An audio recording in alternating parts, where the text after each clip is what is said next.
avec son nom complet. Donc, on montre ça à la police. Donc, la police nous dit, descendez, partez, il y a un sub là. Si vous avez sa photo, faites une photocopie de sa photo et mettez disparition et vos numéros et partagez. Publiez ça sur les différents réseaux. Sur Facebook, on dit OK, on descend, on fait la photocopie. Nous, on même dit si on fait la photo, on leur envoie une photo, ils vont mettre dans les bureaux.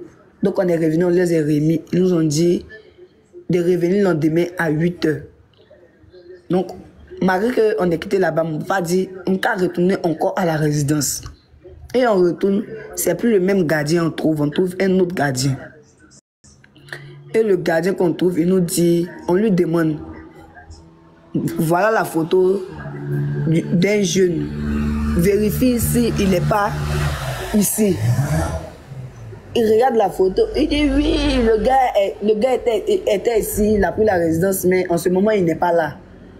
On dit mais il détient notre soeur, il n'est pas encore revenu. On dit non, qu'il n'est pas encore revenu.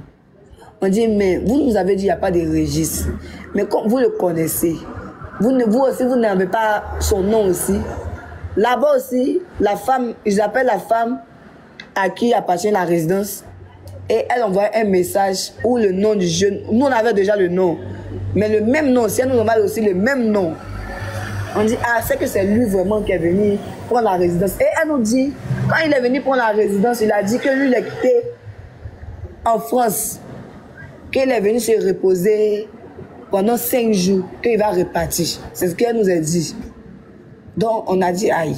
Donc il est quitté en France depuis qu'il n'est pas quitté en France. Pourquoi il dit qu'il vient pour la résidence depuis qu'il est quitté en France? Donc elle dit c'est ce qu'il lui a dit avant de prendre sa résidence.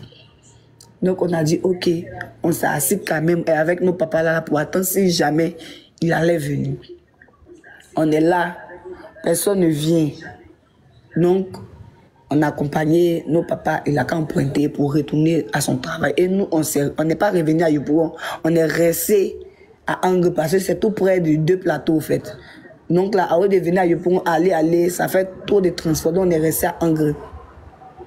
On est assis là, la nuit, le même jour, la nuit, on était là et il y a un monsieur qui passait en personnel qui voulait aborder la camarade à ma soeur. Et il s'approche. Il dit, ah, il a sonné même qu'il veut lui parler. Elle dit, à l'heure où on est là, on a perdu notre soeur, on la cherche, on ne veut pas causer avec quelqu'un. Il dit, s'il vous plaît, si vous avez une photo, montrez. Comme lui, il connaît beaucoup d'hommes, peut-être il peut la reconnaître. Donc, on lui montre la photo de notre soeur. Et en plus, il nous demande, il ne voit pas le visage de notre soeur. Et il nous a demandé si on a la photo du gars de notre soeur. On dit, oh, oui, on lui montre la photo. Il dit, la photo est un peu floue, mais le visage lui dit quelque chose. Il ne sait pas si c'est le même nom que lui il a en tête, mais il va envoyer la photo à 2 de ses petits pour vérifier l'information. Et il envoie la photo à 2 de ses petits. Ces petits confirment que c'est Kaka Félix Junior. Il dit oui, que c'est moi-même, c'est le nom que j'avais en tête. Que ce gars a à sa possession la petite sœur, la petite sœur d'une fille en question qui a arrêté même à côté de moi ici. Depuis, il cherche la fille et il ne trouve plus les soeurs, son numéro ne passe plus. Maintenant, c'est que les enfants, les camarades maintenant du jeune vont nous dire. C'est dans son habitude, c'est son habitude. Donc nous, on regarde, on est là, on est paniqué. Si c'est dans ses habitudes, c'est que peut-être notre soeur est en danger. Donc le monsieur nous dit, vous savez ce qu'on va faire. Si vous avez son numéro, donnez-nous, il va l'appeler directement. On dit, mais nous, on l'appelle directement, son numéro passe fin. Nous, c'est quand on connaît sur WhatsApp qu'on peut le joindre. C'est ça, il dit, c'est que le jeune a mis son numéro sur ne pas déranger. On dit, ah, sinon c'est sur WhatsApp depuis là. Nous, on n'appelle pas, on ne peut pas le joindre si appel direct. Donc, il dit, même le petit en question est venu lui vendre une voiture, mais ils n'ont pas conclu l'affaire au fait. Mais il va voir s'il a son numéro. Mais néanmoins, nous, quand on donne le numéro, il va composer là, il va voir s'il s'enregistre dans lui son portable. Donc, il met le numéro et puis il dit, ah, j'ai ça, j'ai ça. Donc maintenant, il lance l'appel par WhatsApp et il met sur un haut-parleur. Je suis arrêté avec une de mes cousines. Et quand il met sur haut-parleur, il dit, allô mon fils. Mon fils, il dit, oui, viens mon gars. Il dit, je viens de quitter un voyage et j'apprends une nouvelle terrible. Je rentre en famille, on me dit, ma cousine a disparu.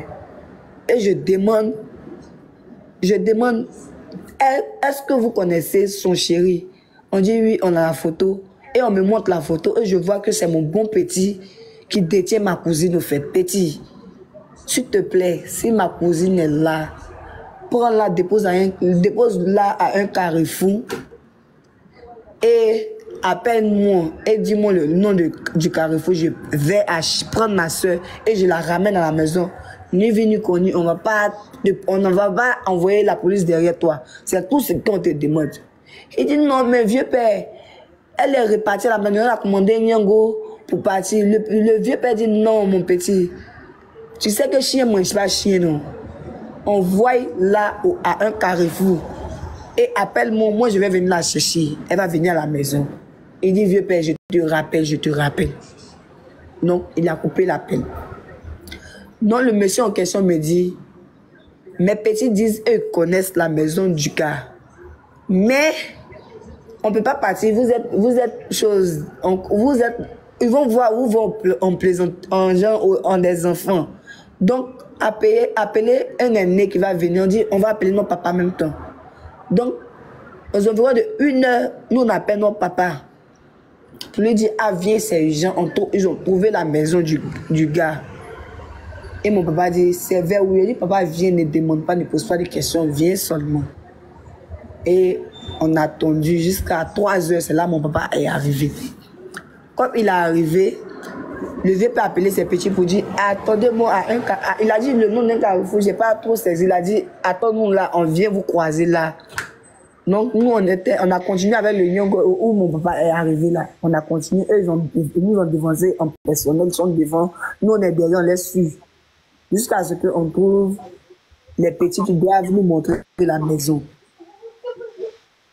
Donc on arrive là-bas, on roule jusqu'à ce qu'on arrive devant la porte du gars en question. Et on arrive, on descend de la voiture. Mon papa s'est précipité pour taper la porte.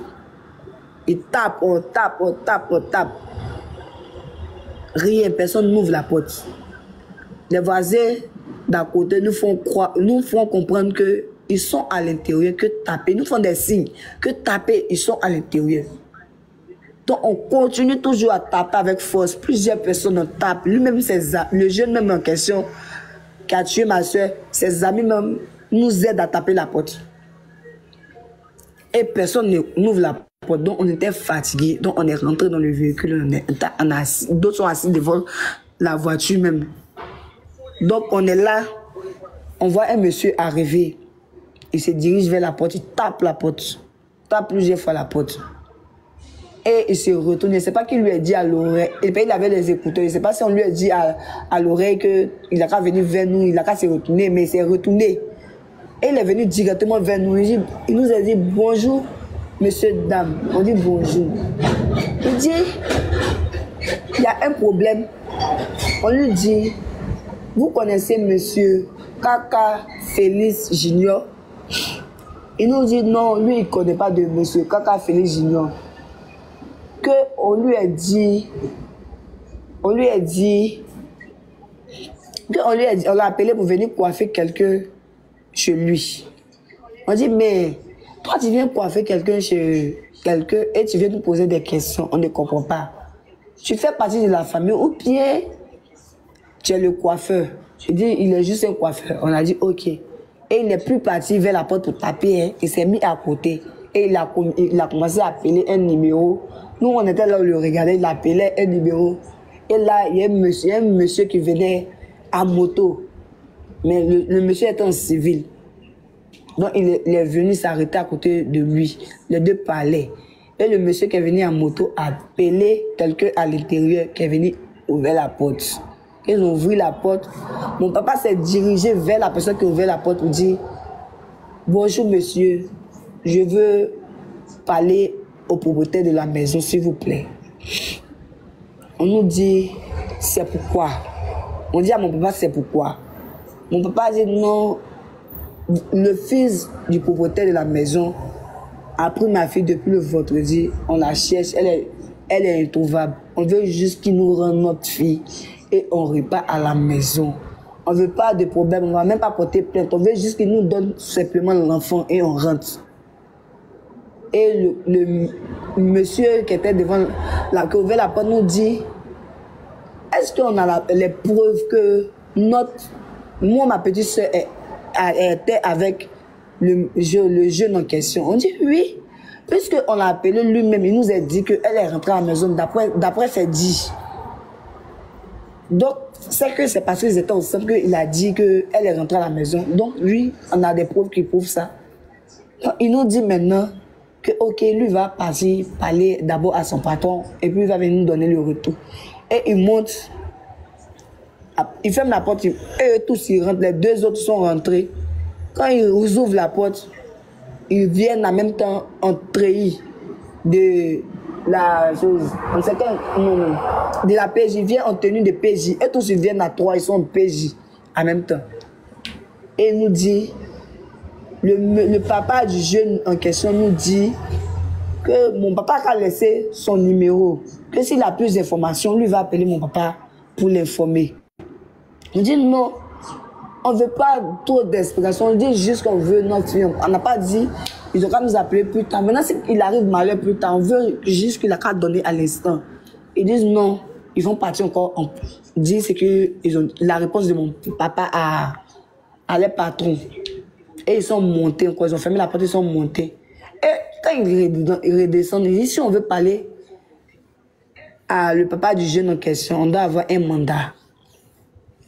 Un mandat. Donc mon papa dit un mandat pour me remettre ma fille, on doit avoir un mandat. Pour causer avec un père de famille, on doit avoir un mandat. C'est un père. Je suis un père. Il sait que si un enfant disparaît là, si lui-même son enfant, un de ses enfants disparaît, il ne va pas rester un père. Mais pourquoi c'est moi mon enfant, je dois attendre et avoir mandat pour pouvoir lui parler?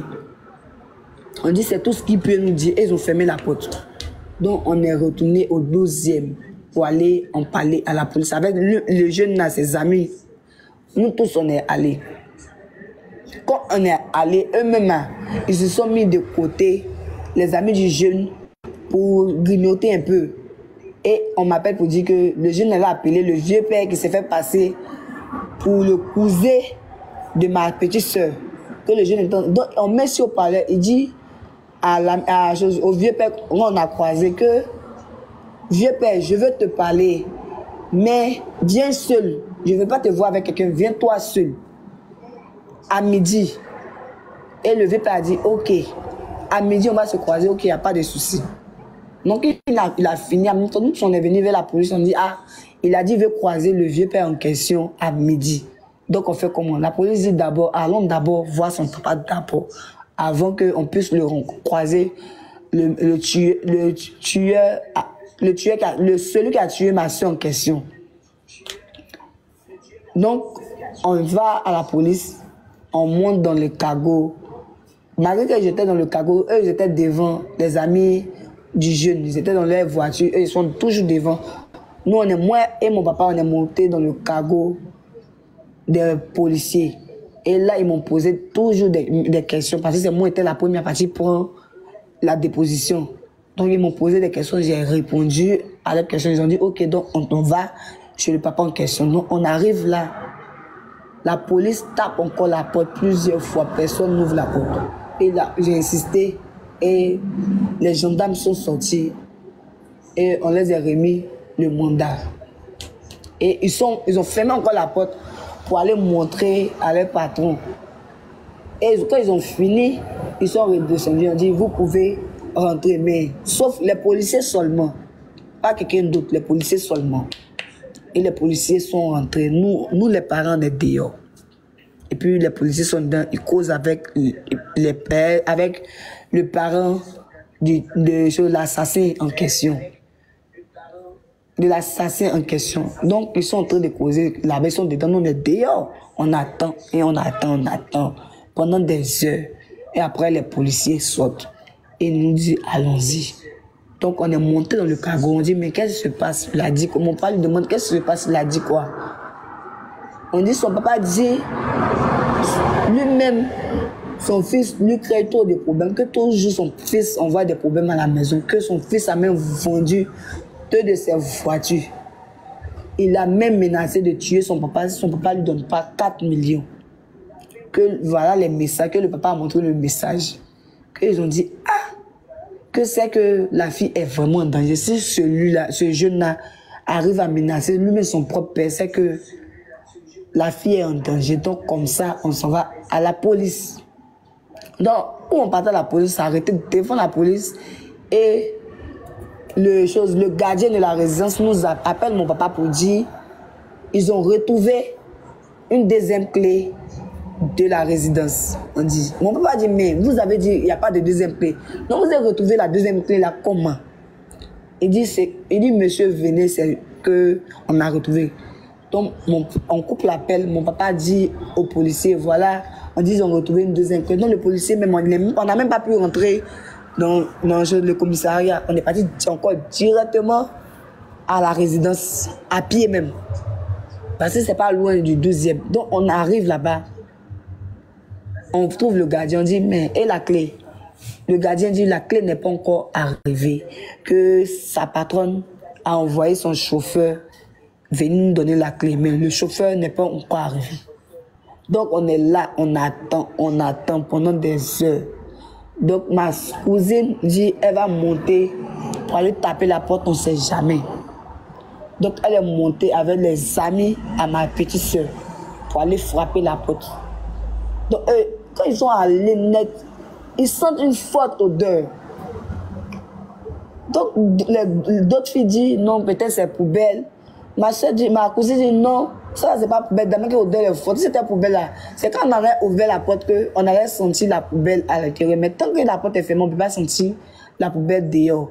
Que ça, la douleur est trop forte. Donc ils sont descendus en courant.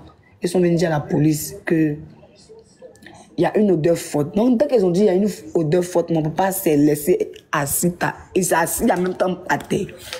Donc je suis venu le chercher. Je dis papa, allons devant. Donc je l'ai déposé un peu devant. Il dit là, c'est calmé là. Donc maintenant moi je suis revenu. Et j'ai dit, si ma cousine, il a dit à ma cousine, si il sent une odeur forte, mon intuition me dit, mon intuition de soeur me dit, c'est ma petite soeur qui est couchée là-bas. Je sais que c'est ma petite soeur qui est couchée là-bas. Mon intuition ne me trahit pas. C'est ma petite soeur, vous êtes trouvée là-bas. On dit, non, peut-être c'est poubelle. Il dit, laissez, c'est pas poubelle. C'est ma petite soeur qui est couchée là-bas. Donc maintenant, la police appelle la femme. Que depuis ton chauffeur n'arrive pas, t'arrives pas. S'il n'arrive pas dans 1 heure, on casse la porte. Et elle dit qu'elle-même, elle arrive, qu'elle n'envoie plus de chauffeur. Elle-même, elle arrive en personne. On l'attend pendant des heures, on attend. Et où le policier voulait partir casser la porte, en même temps, elle arrive en voiture. Elle descend elle-même avec un enfant en main, une fille en main. Elle est descendue. Elle a donné la clé à le policier. Et le policier monte. Même ma cousine et tous ont commencé à monter. Elle dit non, moi je ne peux pas monter. Parce que je sais que déjà c'est ma soeur qui est là-bas. Si je monte, si je vois son corps, ça va beaucoup travailler. Ça va beaucoup me travailler au fait. Je ne vais pas pouvoir supporter. Donc monter, moi je suis en bas. Je vais rester auprès de mon papa. Donc quand ils sont montés, ils ont dit que le jeune était parti avec la clé. Mais le jeune n'est pas parti avec la clé. Parce qu'on voit la clé, il prend la clé de la femme, on ouvre la porte, on a l'impression qu'il y a une deuxième clé qui est là, à l'arrière de la porte. Mais donc, ils enlèvent la clé parce que ça ne peut pas s'ouvrir. Donc, ils essaient de pousser la porte. Et quand ils poussent la porte, ils voient que c'est un frigo qui est derrière la porte avec un fauteuil Un frigo avec un fauteuil derrière la porte, avec la clé en question qui est derrière, ou à la vachette dedans à l'intérieur. On dit, mais il a fait comment pour sortir si le frigo est fermé jusqu'à la porte est tout en même temps. Il a fait comment pour sortir? Il est sorti par la fenêtre, ouais, mais il ne peut pas sortir du combien. Lui-même, d'abord, ça il ne peut pas sortir. Donc, il a fait comment? Donc, les policiers se posent des questions. Donc, eux tous, ils descendent. Et puis, il dit aux filles, descendez. Non, ils font descendre les filles, elles descendent. Et puis, eux-mêmes, maintenant, ils sont descendus. Quand ils sont descendus, ils ont commencé à vomir, cracher les policiers.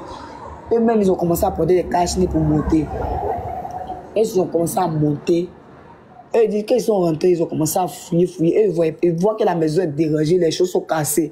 Ils ont vu un sac à main, ils ont vu ses chaussures, mais chaussures d'une femme.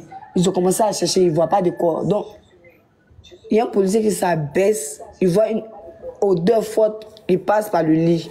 Donc, il s'abaisse, il voit quelque chose qui est couvert avec un drap. Donc, ils font sortir et ils voient que c'est un corps. Quand ils enlèvent le drap, on voit que le corps est emballé avec un châssis plastique plusieurs fois. Et il a mis le drap dessus, il l'a mis en bas du lit. Et c'est ma soeur. Donc, quand la police descend, il ne nous dit pas directement que c'est ma soeur. Il dit, calmez-vous. On dit, mais tu nous dis calmez-vous, c'est pourquoi? Il y a quoi? C'est quoi qui est en haut? Moi, je savais déjà que c'était ma soeur.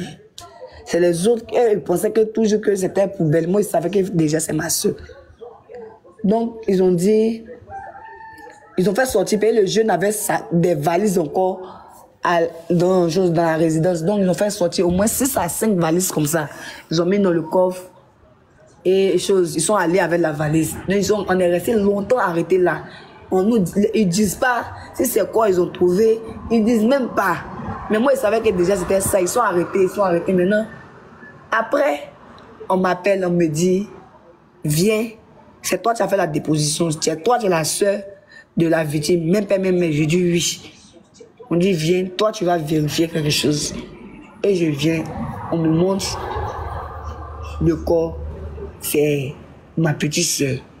Je tombe sur les pommes en même temps. Je tombe sur les pommes.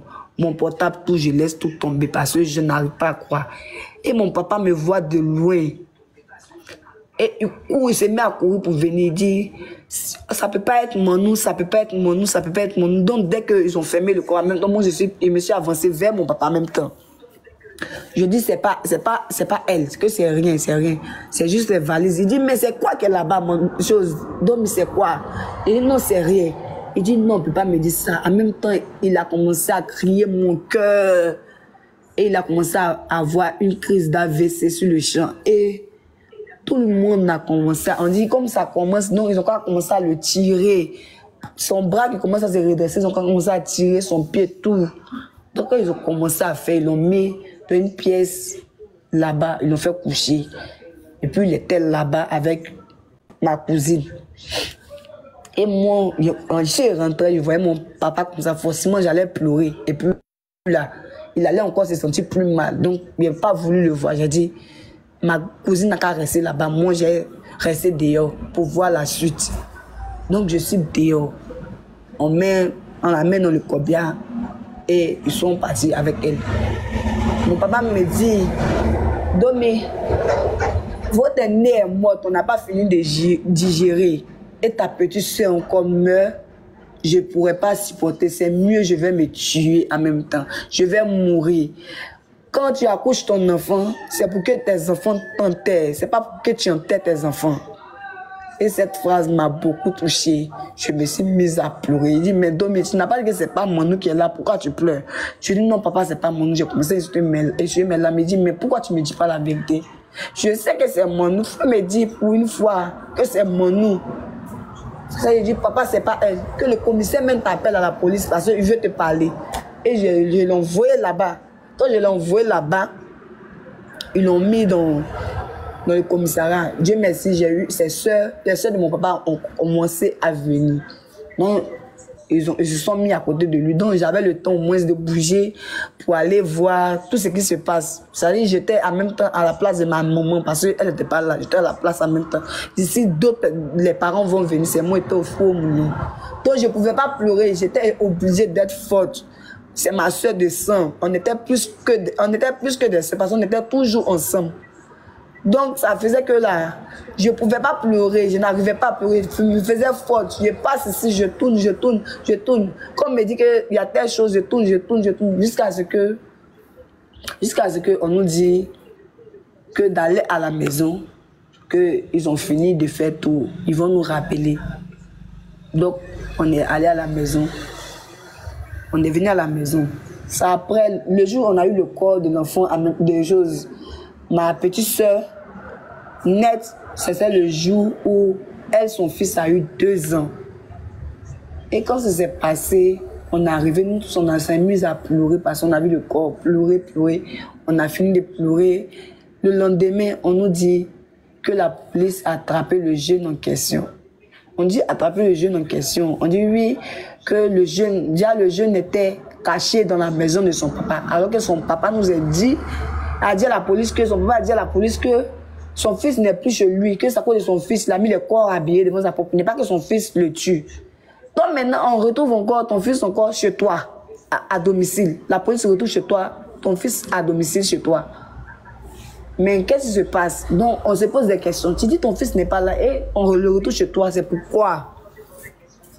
Donc là, on dit c'est un policier en charge de l'affaire qui passait dans le quartier, par hasard.